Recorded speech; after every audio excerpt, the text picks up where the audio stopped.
আসসালামু আলাইকুম ভাই। পয়সা 200 টাকা দিয়ে এক জায়গা থেকে অন্য জায়গায় আসলাম। এটা হচ্ছে পাকিস্তানের রিক্সা। তো একটা বাইককে তারা কিভাবে রিক্সা বানাইছে আমি সেটা একটু দেখাই। এই যে আরেকটা আরেকটা রিক্সা, এটা দেখো।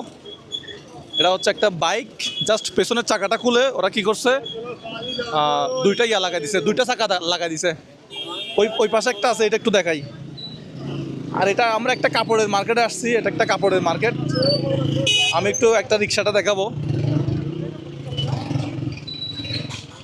এই যে এখানে আছে রিক্সাটা,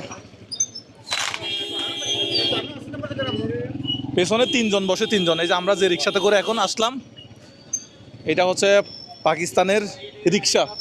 পাকিস্তানে ওইটাকে বলে রিক্সা। এখানে মানুষ তিনজন বসে, সামনে দুইজনও বসে, তিনজনও বসে। এটা মনে হয় সুজুকি বাইক না?